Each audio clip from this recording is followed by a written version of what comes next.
Alright guys, welcome back to my channel. Welcome to a part 2 of my previous video where I talked about the 5 tips I learned in 2024 as a new runner. This video is primarily going to be around what shoes have worked for me so far in 2024. Shoes is a very subjective thing, and especially for those who are new to running, it could be a make or break kind of situation for a lot of you guys, and I know it was for me as well. So I want to go through some of the shoes that I have been using. I'll give you a budget option as well as something that's a little bit more expensive. Ever since I started running, I have just become so obsessed with shoes. I watch a lot of shoe YouTubers, and I just been collecting. So here are some of the ones that have worked for me. I want to address this specific subject towards the slow, the heavier, and the beginner runners. I know a lot of you guys are a lot more advanced, so maybe this isn't quite the video for you guys. For me, I do fall within the 3 categories of slow, heavy, and beginner. These are the shoes that have worked for me, and I don't use all of these shoes every single day or on rotation. I actually have it down to 3 shoes primarily, but at the end of the video I also will say which one of these shoes I would recommend if you were just starting out, and if you can make a sizable investment into your running, which shoe might work best for all the runs that you can throw at it. So let's get right into that. As I mentioned in the previous video, there is a caveat when it comes to trusting some of the shoe reviewers out there. A lot of them are a lot faster, they're not as heavy, and they're not quite as beginner as I am. When they choose shoes or when they recommend shoes, it doesn't necessarily work for me because I don't fall within what they normally are running at. They're a lot more advanced than I am, so I don't quite relate to them. I also have white feet, and a lot of them I feel like have narrow or neutral feet, and I'll give you some examples. So a lot of shoe reviewers, especially in 2024, recommended this one, which is the Adidas Adizero SL2.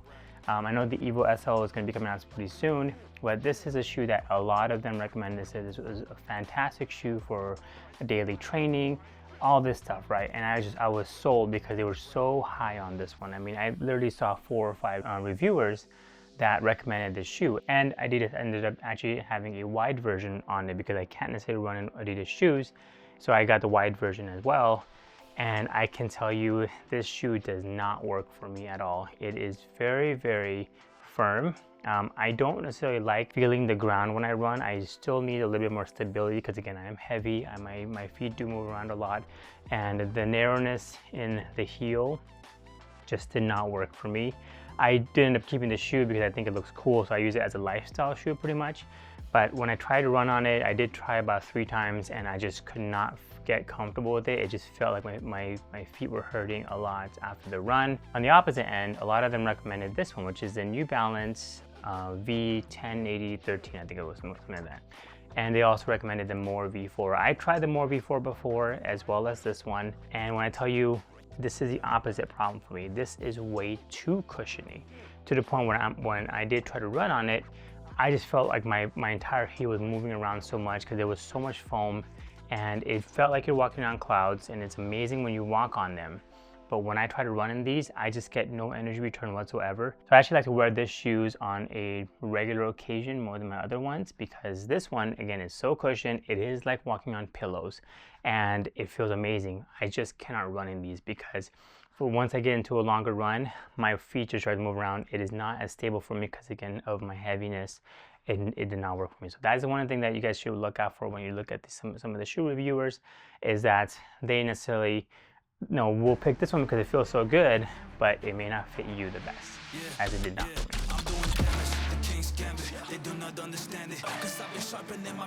So for the first category, it's going to be the max cushion shoes, and these are the ones that you're going to be using when you are trying to do your slower pace, easy runs, recovery runs. Nothing that you're going to be pushing too hard. These are the shoes that you would normally want to wear. And I would normally wear this one, which is the Brooks Glycerin Max. I got these for Christmas. They are $200, so very expensive. And the good thing about these is that while it looks like there's a lot of cushion, and there is quite a lot, they are significantly much more firmer than the ones that I mentioned before, which is the More V4 or the 1080 V13s.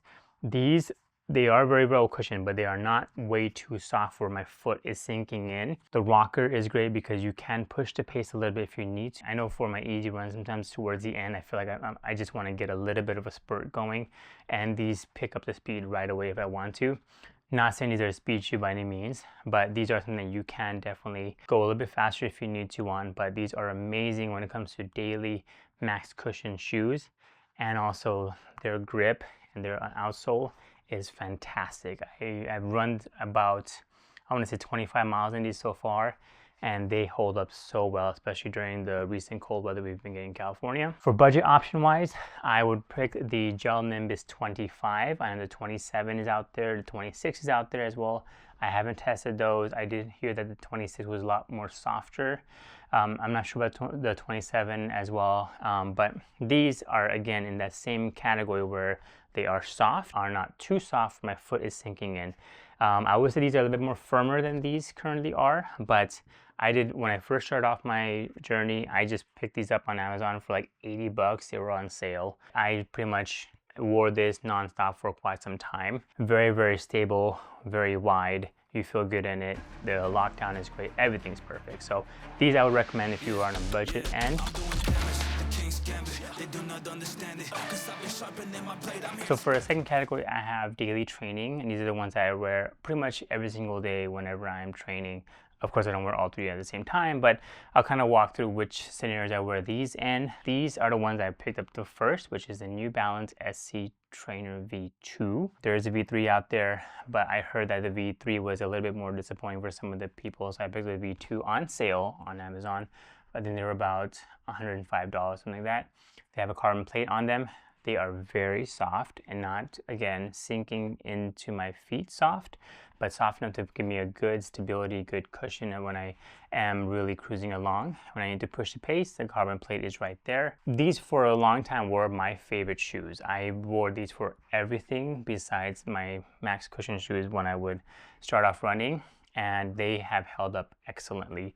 I still wear these for my tempo sessions and my interval sessions because of the carbon plate. I feel like I can get a bit more faster on these. You can do easy runs on it. You can do fast stuff on it if you need to. These have worked really well, and they also come in a wide, which is great, and they're very, very stable too. I just got these recently, which is the asics novablast 5. I did try the novablast 4, but they were a little too firm for me. So I waited, and in December of last year, these came out, and these are significantly softer. I do not wear these outside, honestly, because I know the grip on these are not as great as the other shoes that I have. So I limit these to my treadmill work. I pretty much wear these on my treadmill all the time when I'm doing my easy runs. Sometimes when I'm doing tempo runs on my treadmill, I wear these. They pick up the pace just fine. They start off at $140.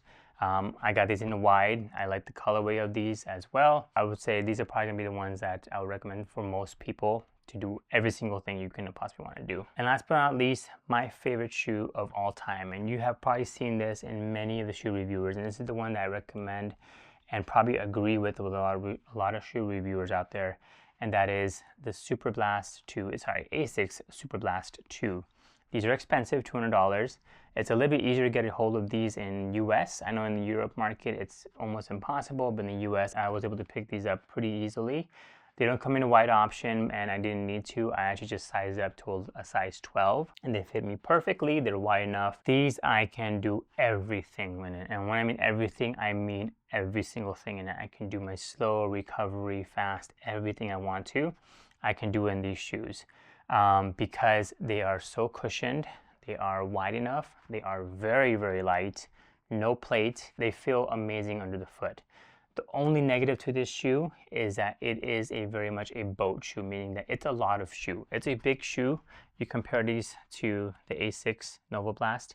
These are huge, and you can feel that size when you're running in it. Again, you don't feel the weight at all, but you can feel yourself that you're under a massive shoe when you're running. So I have done a lot of tempo stuff in this. I've done interval stuff in this. They work just as well as these do, but I just, again, because they are such a big shoe, it's kind of hard to wear this on a daily basis. And there is that chance where I pretty much would not want to pick up any other shoe besides this one because they can do pretty much every single thing.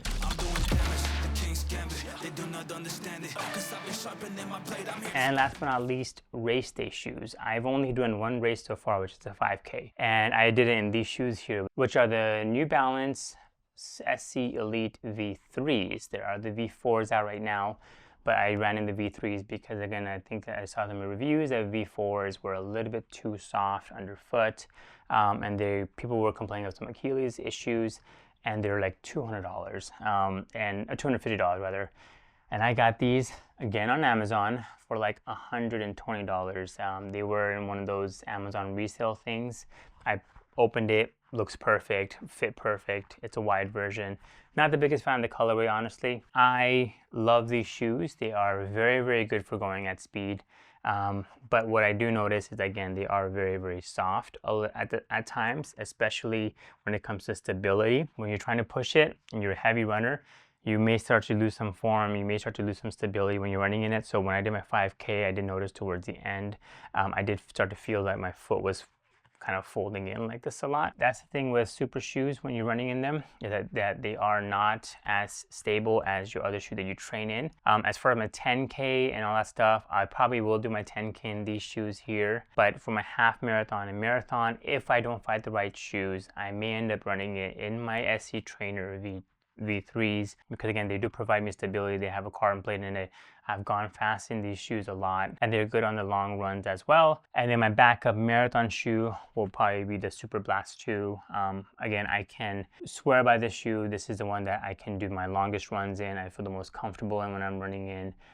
They're very, very stable. Grip is great. Everything's good. They'll last me a very long time. So barring any other shoes that I may purchase, again, there are a lot of new shoes coming out in 2025 that I'll probably wait and see. But in the meantime, that's what my plan is. 10K in these because they are a little bit more faster, half marathon in these, and then the full in this one. And as far as budget goes, I probably recommend these here. You can probably do a lot of stuff in this one because, again, they are soft enough for long runs, and they do have the carbon plate to pick up the pace when you need to. And then last but not least, which shoe would I recommend if you just want to get one shoe as a new runner, as a beginner runner, to do every single thing you can throw at it? There are two shoes I recommend. First one, and again, my favorite, Superblast 2, $200, very expensive. But again, you can do every single thing in this one, slow, fast, whatever you want to do. You can do in this shoe. I recommend this one for most people. They're wide enough, they're stable enough for heavy runners. They are a little bit on the firmer side for sure, don't get me wrong. They're not soft cushioned as some of the other max cushion shoes are, but they are cushioned enough to give you a good feeling when you run in these. For the budget option, I would recommend the Novablast 5.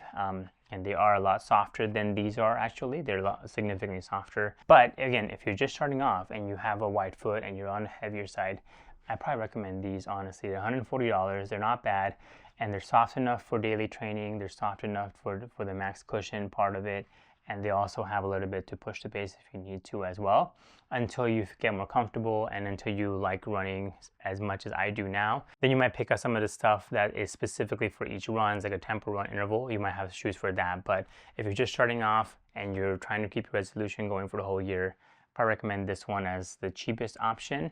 But if you want the one shoe to rule them all kind of thing, Superblast 2 will pretty much do everything for you. You can even race in these if you wanted to, honestly. And I probably could have too. So there you have it. Those are the shoes that I recommend for my fellow slow beginner heavy runners. There's a lot of information out there, and I just kind of broke down some of the ones that I've tried. I have yet to try a lot of other shoes. Hey, shoe brand, if you're out there, if you want to sponsor me, by all means. These are the ones that work for me. And so if you guys like them, be sure to check it out. I would always recommend find coupon codes, find whatever you can. I have a few websites that I recommend. There's a website called New Balance Reconsidered, which is pretty much a New Balance website that sells shoes that have been returned and maybe they're not in the best shape because someone tried it on, they didn't like it, they returned it. And you can get shoes that are a lot cheaper. So I got my version V2s, my trainer V2s from there. And Amazon always has the used market as well, because you have people buying shoes, they try it on, doesn't feel good, they return it, and then they sell it as like new. And most of my shoes, I would say, in this, I have bought pretty much through that portal. The only ones I have bought brand new are these three here. And again, this was a gift from my wife. And these two I just bought recently from the asics websites. Hope that was helpful. Let me know if you have any other questions. And of course, subscribe if you wanted to follow on my journey. I'll be going back to my vlogs starting next week, and I'll be doing my 10K as well. Then I'm moving on to my half marathon training, so stay tuned for that too. All right, thank you guys so much, and I'll see you guys later.